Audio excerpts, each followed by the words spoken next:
যিটো পৰিৱেশ পৰিস্থিতি সেইটো আমি সকলোৱে উপলব্ধি কৰিয়ে আছোঁ। জুবিন দা যোৱাৰ পিছত গোটেই ৰাজ্যবাসী গোটেই দেশবাসী আচলতে দুখত ম্ৰিয়মান হৈ আছোঁ আমি। আৰু আমি অতি ক্ষিপ্ৰতাৰে জুবিন দাৰ মৃত্যুৰ যি ৰহস্য সেই ৰহস্য অতি সোনকালে ওলাই পৰক আৰু তেখেতে মানে উচিত ন্যায় পাওক, এয়াই আমাৰ সকলোৰে কাম্য। কিন্তু অতি দুখৰ আৰু গৰ্হিত বিষয় এটা হৈছে যে জুবিন দাৰ মৃত্যুৰ ঘটনাৰ মানে গইনা লৈ কিছু দুষ্কৃতিকাৰীয়ে কিছু সাম্প্ৰদায়িক মানসিকতাৰ ব্যক্তিয়ে হিন্দু সমাজৰ যি আমাৰ উৎসৱসমূহ আছে, আগন্তুক দিনত থকা আমাৰ উৎসৱ দীপাৱলীক লৈ এতিয়া বহুতে মানে বিতৰ্কৰ মানে সৃষ্টি কৰি আছে। এই কথাটো হ'ব নালাগে। এইটো আমি আমাৰ নলবাৰী জিলা বিশ্ব হিন্দু পৰিষদ বজৰং দলৰ তৰফৰ পৰাই এই কথাটোত আমি এটা সকীয়াই দিব বিচাৰিছোঁ যে হিন্দু সমাজক যাতে কোনো কাৰণত কুঠাৰাঘাত নকৰে। আমি সকলোৱে ন্যায় বিচাৰিছোঁ, সকলোৱে আমি ন্যায়ৰ বাবে প্ৰাৰ্থনা জনাইছোঁ। জুবিন দা সকলোৰে শিল্পী আছিল, প্ৰাণৰ শিল্পী তেখেত আমাৰ অসমবাসীৰ হিয়াৰ আমঠু। তেখেতৰ ন্যায়ৰ বাবে আমি সকলোৱে প্ৰাৰ্থনা কৰিছোঁ। সৰ্বধৰ্ম সকলোৱে লগ হৈ তেখেতৰ ন্যায়ৰ বাবে আমি মানে প্ৰাৰ্থনা কৰিছোঁ বা আমি কামনা কৰিছোঁ। কিন্তু সেই কথাটোৰ গইনা লৈ হিন্দু সমাজক যেনেদৰে কুঠাৰাঘাত কৰা হৈছে এই কথাটো কিন্তু বিশ্ব হিন্দু পৰিষদ বজৰং দলে আমি তীব্ৰ গৰিহণা দিছোঁ আৰু আমি সকীয়াই দিছোঁ যে হিন্দু সমাজক যাতে কোনো ধৰণৰ কথা নিক্ষেপ নকৰে আৰু তেওঁলোকে যাতে আমাক এইটো ডিক্টেট নকৰে যে এইটো অনুষ্ঠান কৰিব নালাগে, সেইটো অনুষ্ঠান কৰিব নালাগে। তেওঁলোকে দুখৰ সময়ত আতচবাজি ফুটাব নালাগে, এইবিলাক কথা কোৱা এটা বেলেগ বিষয়। কিন্তু তেওঁলোকে যে অনুষ্ঠান পূজা বন্ধ কৰাৰ কাৰণে যিটো এটা কথা কৈছে, এটা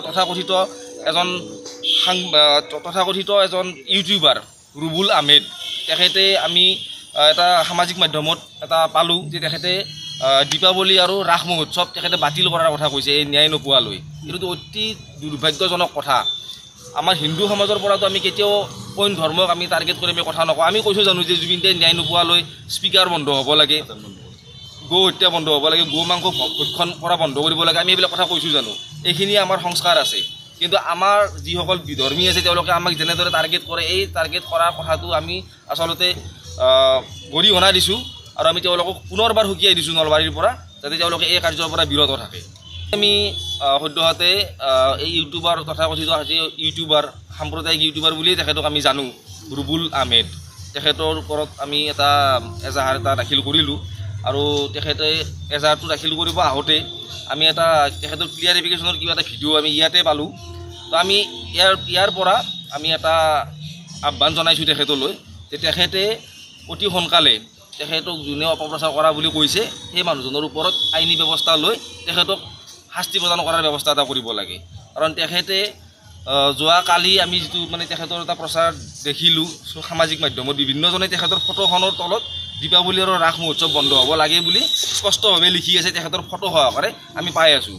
তেখেতে 24 ঘণ্টাৰো বেছি সময় পাৰ হৈ যোৱাৰ পিছত তেখেতে এটা আজি ক্লিয়াৰিফিকেশ্যন দিছে। এতিয়াৰ সময়খিনিৰ পৰা 4 ঘণ্টা আগত আমি এটা ক্লিয়াৰিফিকেশ্যন তেখেতে দিয়া দেখিলোঁ যে তেখেতক বোলে কোনোবা ষড়যন্ত্ৰমূলকভাৱে ফচাইছে, তেখেতে বোলে এনেকুৱা ধৰণৰ কথা কোৱা নাই। ঠিক আছে, যদি তেখেতে কোৱা নাই তেখেতে আইনী ব্যৱস্থা লওক দোষীৰ বিৰুদ্ধে, দোষীক ৰাইজৰ মাজত তেওঁ পৰিচয় কৰাই দিয়ক যে কোনে এনেকৈ তেওঁৰ বিৰুদ্ধে ষড়যন্ত্ৰমূলকভাৱে এই কথাখিনি লিখিছে। কিন্তু আমিতো তেখেতৰ ফটো পাইছোঁ, তেখেতৰ এটা বিবৃতি দিয়াৰ দৰে আমি ফটোৰ তলত লিখা দেখা পাইছোঁ। গতিকে সেইখিনি কথাৰ ওপৰত আমি এখন এজাহাৰ দিছোঁ আৰু সেইখিনি কথাৰ ওপৰত আমি আজি আপোনালোকৰ যোগেদি অইন যিসকল সাম্প্ৰদায়িক মনোবৃত্তিৰ মানুহ আছে জুবিন দাৰ এই ঘটনাটোক লৈ যিসকলে হিন্দু সমাজক কুঠাৰাঘাত কৰাৰ কাৰণে এটা ষড়যন্ত্ৰ ৰচনা কৰিছে, তেওঁলোকক আমি নলবাৰীৰ এই মজিয়াৰ পৰা তেখেতসকলক আমি সকীয়াই দিছোঁ। আমি কিন্তু বিশ্ব হিন্দু পৰিষদ বজৰং দল আমি কিন্তু বহি নাথাকোঁ। জুবিন দাৰ ন্যায় কামনা কৰাৰ সমানে আমি এইটোও নজৰ ৰাখিছোঁ যাতে হিন্দু সমাজক কোনো আঙুলি উঠাব নোৱাৰে।